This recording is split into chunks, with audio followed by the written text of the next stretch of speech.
আর তোমরা যদি এতই কনফিডেন্ট হও যে তোমরা জিতবে, তাহলে তোমরা রোজ লোকের বাড়ি ইনকাম ট্যাক্স কেন রেড করাচ্ছ? এজেন্সি কেন রেড করাচ্ছ?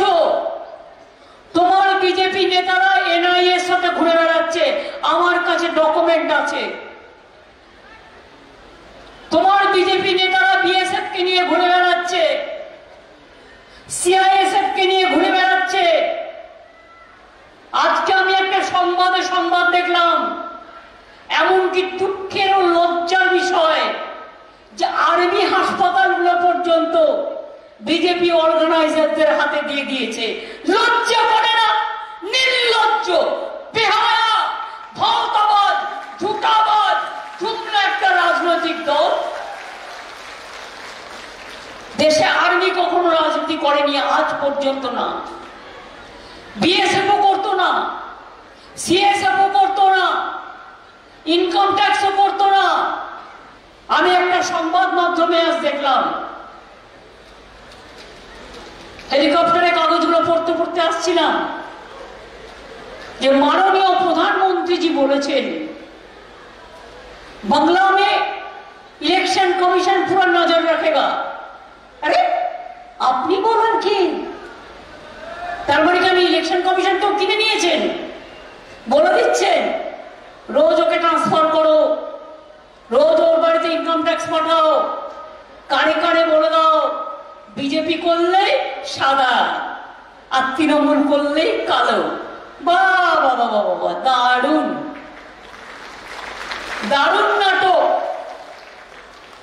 আমার পরিচিত একজন কাউন্সিলর আছে, 7-10 দিন আগে তার বাড়িতে একটা ইনকাম ট্যাক্স টিম গেছে। তার 2টো বাচ্চা আছে, সে নিজে একজন মহিলা। 3 দিন ছিল তাদের বাড়িতে ইনকাম ট্যাক্স রেড করার নাম করে। বলুন তো, বাচ্চারা বাথরুমে যাবে কোথায়? তারা ঘুমাবে কোথায়? তারা খাবে কোথায়? যে কেউ এসে আপনার বাড়ি ঢুকে গেল, আর আমি বললাম ওরা খেলো কি? বলো খাবে কি? একটা খাবারের অর্ডার দিচ্ছে 30,000 টাকা, 50,000 টাকা, বড় বড় মাংস খাচ্ছে। আর যার বাড়িতে গেছে তার বাচ্চা দুধ খেতে পারছে না, চান করতে পারছে না, বাথরুমে যেতে পারছে না।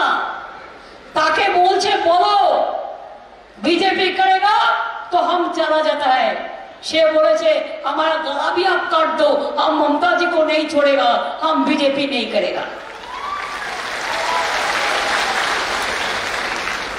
ইলেকশন যদি না থাকতো আমি 1 সেকেন্ডে ঘোষণা করে দিতাম ইলেকশন কোর্ট চলছে, ইলেকশন কমিশন না বললে ক্লিয়ারেন্স হবে না। বাপরে বাপ, ডিজাস্টার কেউ নিয়ে নিয়েছে সাথে, যার জীবনে ছিল না। আমরা আমাদের সরকারের কাছ থেকে আমি শুনেছি প্রশাসন অলরেডি 5,000 বাড়ি তৈরি করবার জন্য আমরা রাজ্য সরকার থেকে করব। সেন্ট্রাল গভর্নমেন্টের দয়া চাই না। যারা মানুষকে দেখে না, 100 দিনের কাজে টাকা দেয় না, আবাসনের টাকা দেয় না, তার থেকে দয়া চাই না। টাকা প্রশাসনই দেবে, প্রশাসন করবে, কিন্তু পারমিশনটা করতে এত টাইম লাগছে কেন? বিজেপি এসে বলবে, প্রধানমন্ত্রী এসে বলবে তারপরে টাকাটা তো আপনারা দেবেন না, টাকাটা তো আমরা দেবো। তাহলে কেন করতে দিচ্ছেন না? কেন টাইম নষ্ট করছেন? প্রবলেমটা কি জানেন? যার বিয়ে সেই পুরোহিত, নিজেই স্বামী, নিজেই স্ত্রী, আর নিজেই পুরোহিত। ইলেকশনটা কেন্দ্রের, ইলেকশনটা রাজ্যের নয়। সবটাই করছেন বিজেপি পার্টি। এখানে কোথায় গণতন্ত্র? কোথায় গণতন্ত্র? সারা পৃথিবীর মানুষ দেখে রাখুন, ভারতবর্ষের মতো গণতান্ত্রিক দেশে ওয়ান নেশন ওয়ান পার্টি চলতে পারে না। বিজেপি তাই করছে, মানুষের অধিকার কেড়ে নিচ্ছে।